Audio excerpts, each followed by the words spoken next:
of hybrid solutions for mining operations.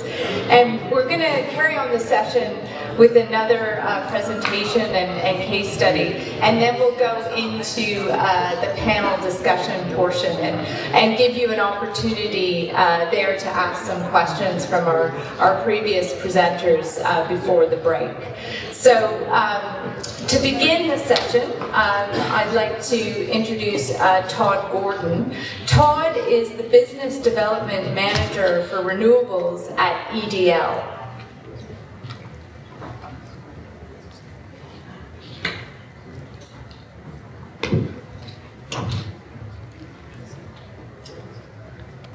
Well, thanks for your time this afternoon. Hopefully you're well caffeined up now after a coffee, and we can make it through the afternoon session. I want to start today with a safety share. Safety is at the core of everything we do at EDL. If it can't be done safely, it won't be done. And this example is about one of our guys who was on a mine site recently, end of a long day, finished up, it got dark and he was driving back to the camp. It was quite a drive away for him. He was doing about 100 kilometres an hour, within the speed limit, driving back to camp. The vehicle came the other way, so he dropped his headlights. The next thing he knew, he was stationary. He had run head-on into a bull that had come onto the road, and he just hadn't seen it. Fortunately, he was okay. The vehicle was a write-off, but he was completely fine, which was great.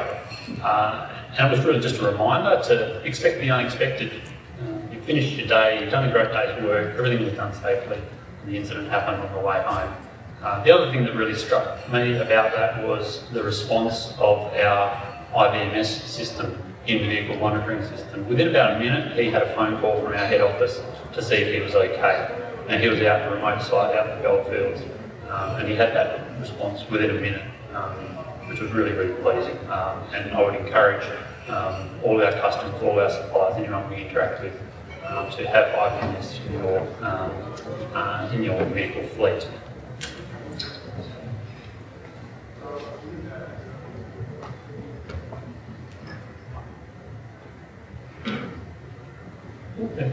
Sorry, back up one. So a little bit about EDL. We're a global energy producer. We've been playing a strong role in the world's transition from traditional energy sources to a decarbonised future. We generate almost a gigawatt of power collectively across 98 power stations on 5 countries on 3 continents. Over 600 megawatts of our generation is dedicated to abating carbon by converting waste methane into electricity. In Australia, we own and operate 59 power stations in clean and remote energy, and our global headquarters are in Brisbane. Clean energy refers to our portfolio of wind and solar assets and power stations that transform that waste energy into electricity. In the remote energy sector, EDL has been meeting the needs of our mining customers and regional and remote communities through a range of safe and reliable power stations for over 30 years. Today I'm going to talk about the next green dot to go onto this map, which I'm really excited about, at Agnew in the Goldfields. It continues EDL's legacy of delivering really innovative solutions for our customers. But first I want to touch on some of the changes that have been happening in remote energy in recent years.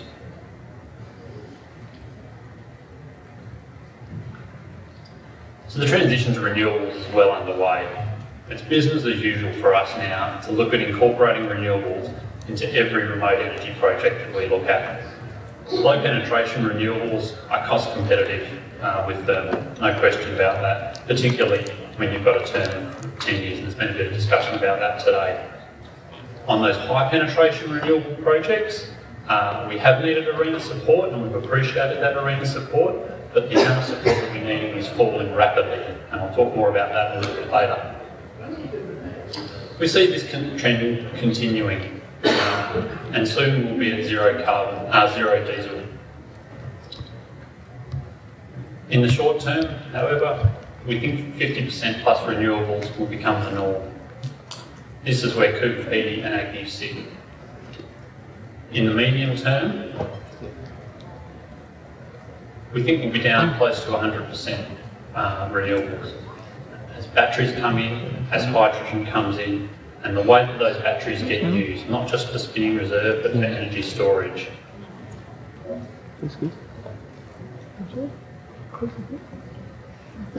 So since EDL was founded over 30 years ago, with a remote project in the Northern Territory, we've been fuel and technology agnostic. By tailoring projects specifically for our customers' needs, we've built an unparalleled portfolio across diesel, natural gas, LNG and CNG projects using turbines and reciprocating engines. The key point here that I want to mention is that we introduce new technologies to our customers when they make sense. When it makes sense technically, when it makes sense commercially. That they have to be reliable. Our customers demand reliability, and they have to be safe. We won't put them in if they're not safe. In addition to our 2 NEM-connected wind farms and remote solar farm, since 2017, we've expanded our portfolio in remote energy to include 3 hybrid projects. First was the Cooper Pedy Renewable Hybrid Project, then the Cannington Solar Farm, and now with Agnew. So what's driven that growth? Well, first, the reducing cost of renewable energy technologies. This has been widely publicised and isn't new to anyone. From our experience in the remote space, where you're often looking at smaller projects, you don't get the same economies of scale. CapEx is down by 30 to 60% across some of those components that make up the hybrid project. That's in a 3-year period, which is very significant. Yes, there's still economies of scale for the larger projects, but even relatively small projects with, say, only 2 wind turbines can still be commercially viable now without external support. Another trend that has driven this change is the improving wind yields that are available through taller hub heights and longer blades. A few years ago, 80-metre hub heights was about as high as most projects would go. Now they're often greater than 110-metre hub heights, and blades can be greater than 70 metres long. In some projects are even having 2-piece blades, they're just too big to bring in. These taller towers allow the turbines to harvest the higher wind speeds that are available at those higher altitudes. And the longer blades mean the higher yields from the lower wind speeds. So this means that sites that were previously considered uneconomic for wind are now economic. We're talking here about projects that are around a 7 metre per second wind speed. Thirdly, and very importantly, is the increasing confidence that we have in the enabling technologies. It's been demonstrated a lot more, and that allows us to put in smaller quantities of enabling technologies, which dramatically improves the economics. Talk about confidence in those technologies. That comes from people like EDL, the IPP who owns and installs the equipment. We're going to provide performance guarantees to our customers. So we need to make sure that the system is going to be reliable. But it also is confidence from the customers themselves, because ultimately they're the ones that are paying for the project, and they trust us.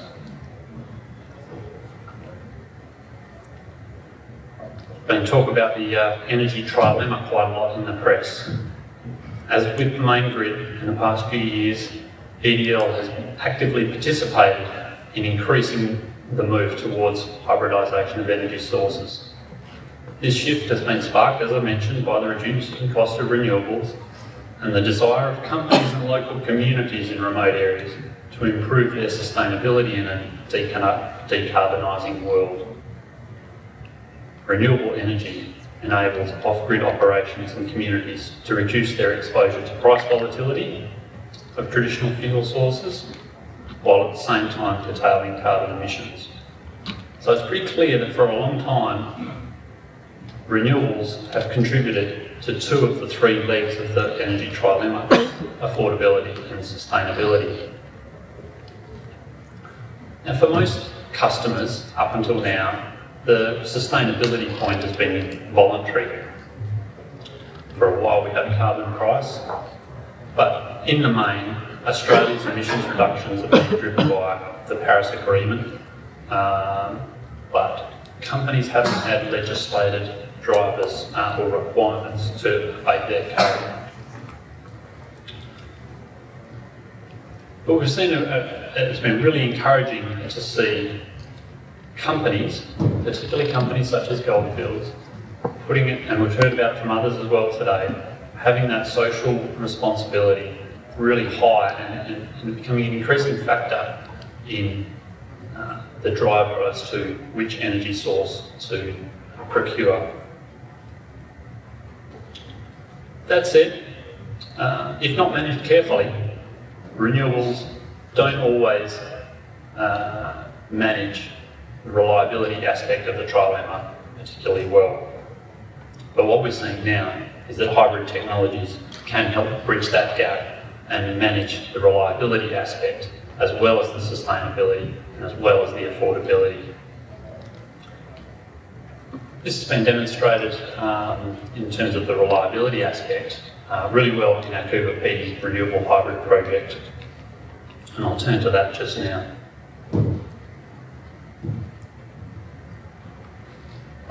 So Cooper Pedy, as I mentioned before, is where EDL's renewable hybrid journey started. Our award-winning project there has demonstrated the viability of combining existing diesel generation with wind, solar and other enabling technologies to reliably power an off-grid community of over 2,500 people plus the local industry there. Historically, Cooper Pedy had relied on diesel power generation for its electricity supply, and EDL had been supplying that since 2004 with a 3.9 megawatt power station. In 2013, to leverage the enabling technologies that were becoming available and to assist the District Council of Cooper Pedy and the South Australian Government to manage the diesel cost, EDL started discussions about installing a renewable hybrid project there. This was commissioned in 2017, an innovative combination of 1 megawatt of solar, 4 megawatts of wind, 1.7 meg diesel UPS, 3 megawatt dynamic resistor, and a 1 megawatt battery.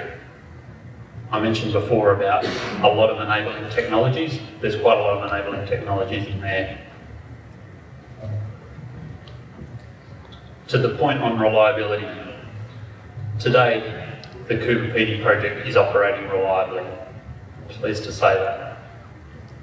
It's more reliable than the original diesel power station, and in its first 2 years of operation, we've had less than 1 hour of unplanned outages in each of those 2 years. So far, we've delivered on our target to supply greater than 70% of our energy from renewables. Power quality and reliability has improved. We had estimated at the time that we would, approximately 50% of the time, we would be supplying power to the town 100% renewables, so no diesels. We've also managed to exceed that target, only marginally, it's at 51%, but it's still pleasing that we've got there. So now around 73% of the diesel fuel supply to the site has been replaced by renewable energy sources. To our knowledge, this is the first time this level of RE fraction has been delivered at a multi-megawatt scale. This equates to a reduction in more than 2 million litres of diesel consumed at the power station, and that doesn't include the diesel required to truck the diesel 850 kilometres from Adelaide up to Cooper Pedy. Our record for supplying the town continuously from renewables is currently sitting at 81 hours. It's 3 days without turning a diesel engine off. And we're confident we'll improve on that as we continue to optimise the system. The project's had its fair share of challenges, there's no two ways about that. It hasn't all been plain sailing. We had a severe lightning storm in December 2017 which damaged some control equipment and some PV panels. But fortunately, and through good management, the system is working as planned. Our attention now is turned to opportunities to capture the renewable energy spill at the project, and we're looking at options such as hydrogen and energy storage there. Our focus and effort at Cooper P has been centred around integrating all of those generating technologies and maintaining a reliable supply of electricity. These learnings have enriched our understanding of hybrid renewables, and we've been able to apply them onto other projects. And I just wanted at this point to acknowledge the support from ARENA on that project. If we didn't have ARENA support, we wouldn't have delivered that project, we wouldn't have those learnings, we wouldn't be able to take those to other projects.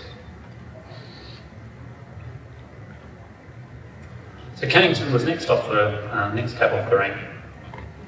This really led our journey of integrating renewables into mine sites.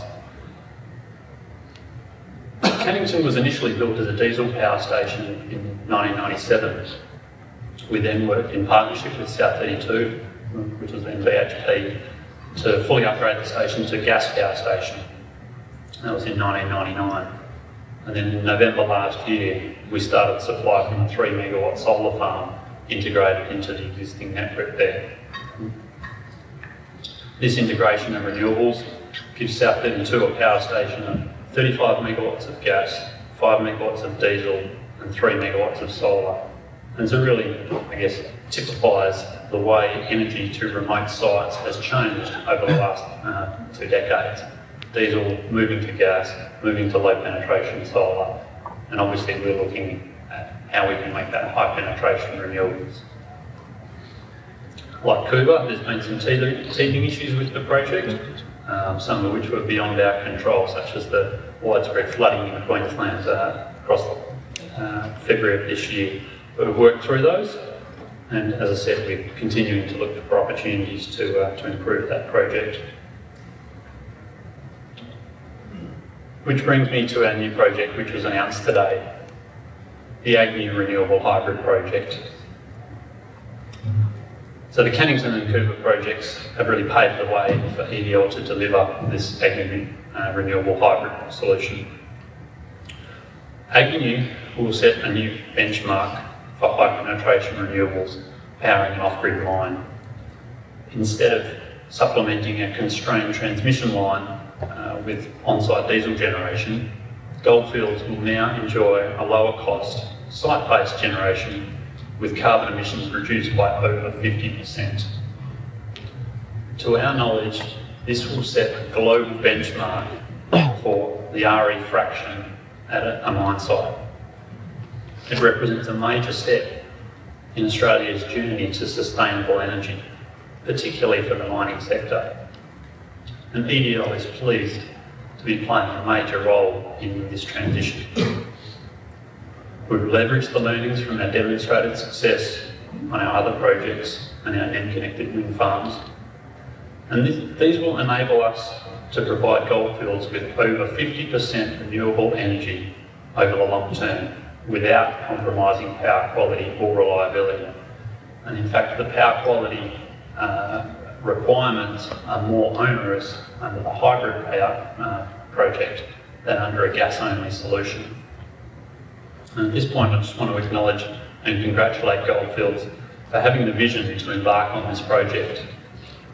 Underwriting this project demonstrates Goldfields' confidence in the mine life at Agnew, which often in the gold sector, we heard about this earlier today, prevents these types of projects from getting off the ground.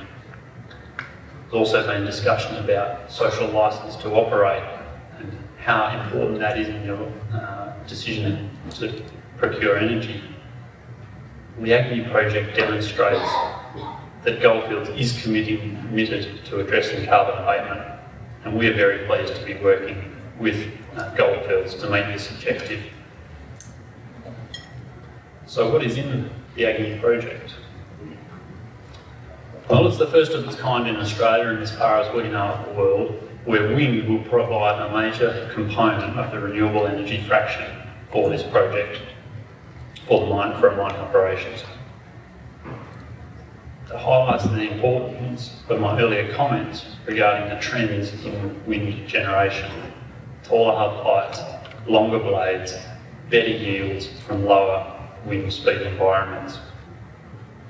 And we're delivering the project in 2 stages. Stage 1 is a 23 megawatt power station incorporating 16 megs of gas, 3 megawatts of diesel, and 4 megawatts of solar. That project is on track for completion in the middle of this year. Stage 2 will include 18 megawatts of wind, a 13 megawatt battery, and an advanced microgrid control system. Construction has recently commenced for stage 2 and is due for completion in Q1 of next year. Again, I want to acknowledge the support of ARENA on this project, as well as all of our major suppliers on the project: Cummins, UV, Goldwind, NACAP, SAFT, Insura and Ski. It's taken a lot of effort to get to this point. Glad to be at this point where we can announce the project, and I look forward to next year being able to stand up here and tell you just how well it's operating and how we're hitting all of our targets.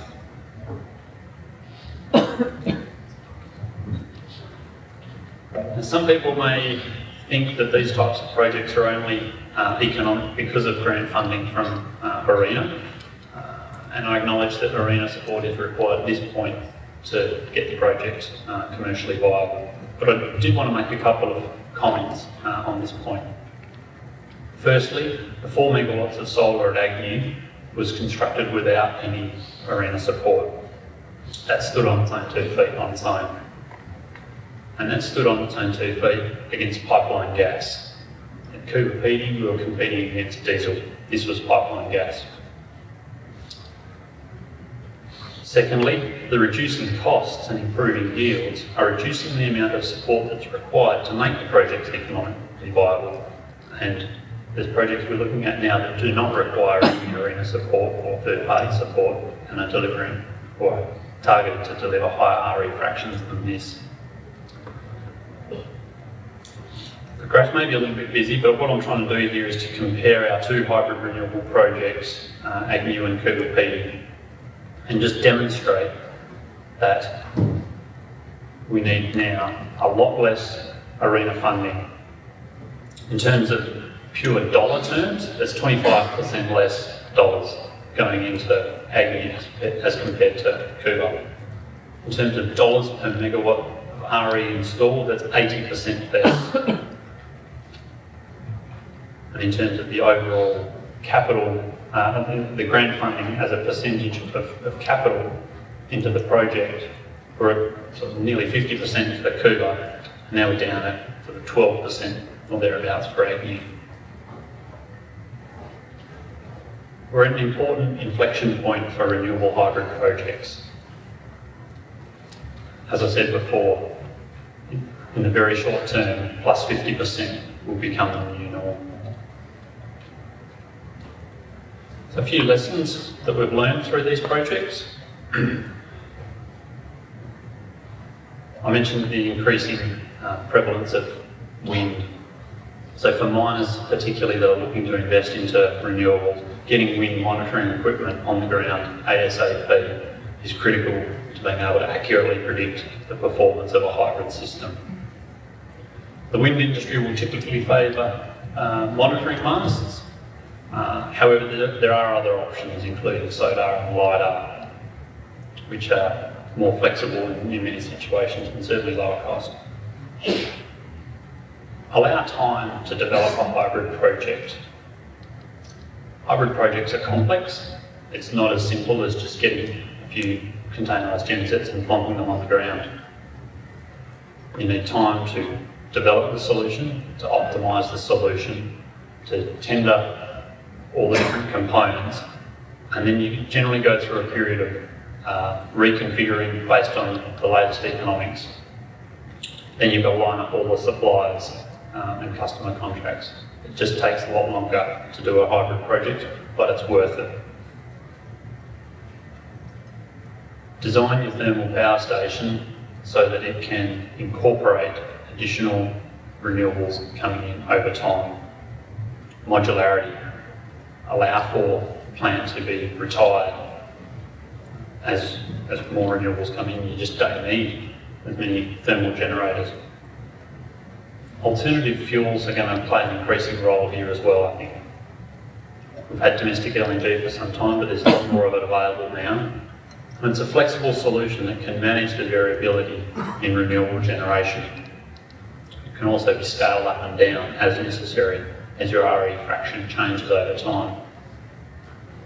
I think hydrogen in the medium term will play an increasing role, and NEL is an active participant in that industry as well.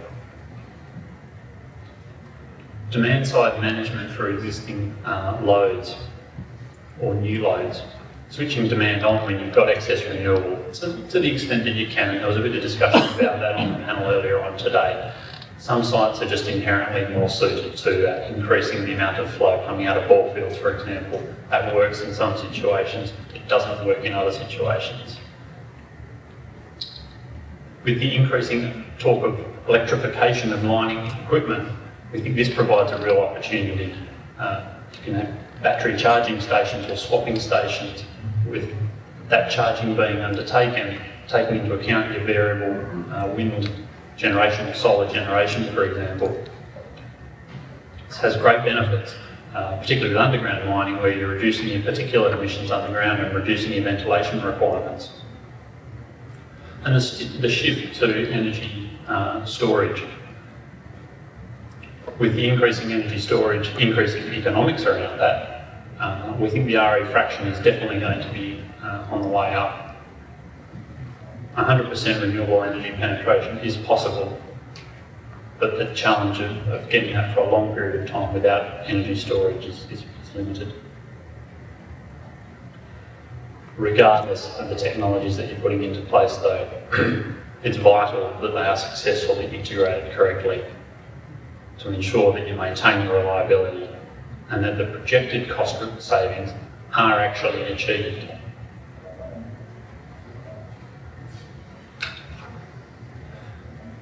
So what does the future hold?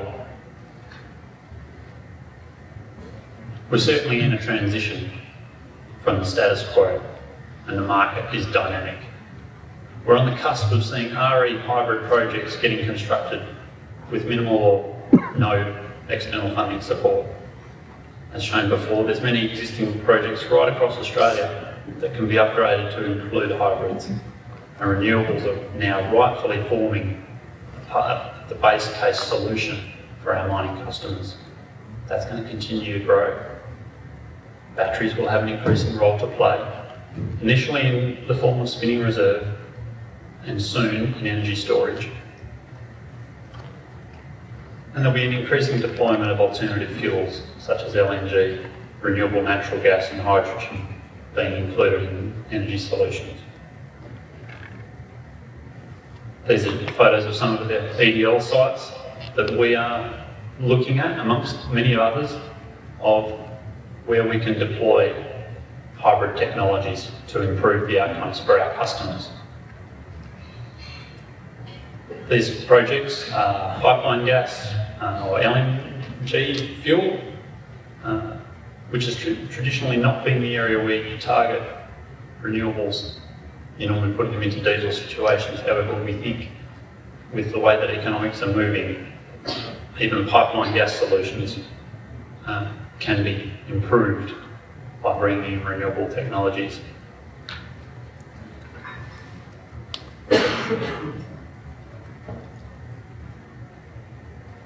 So get ready to transition. And what can you do to get ready for that transition? Obviously, we need to continue to look at the new technologies that are coming out and evaluating them on a technology, reliability and cost perspective. Miners should plan ahead for their energy supply. Leaving a power solution to the last minute won't result in a good outcome. It will definitely be suboptimal, and even worse, it could make it harder for you to bring in better cost solutions in the future. Install generation equipment that can be retired earlier than has been previously considered. Essentially, our solutions need to be future-proofed. We need to take advantage of these evolving technologies. Factors that EDL considers when considering remote energy solutions is location to existing fuel sources, or new fuel sources? What's the renewable resources, the wind and the solar? How reliable does our customer need the power to be? You can still have lower reliability with a renewable hybrid project, but most customers want the higher reliability. And obviously levelized cost of electricity. We've heard several people today say that cost is still the most important driver, and indeed it has to be factored in.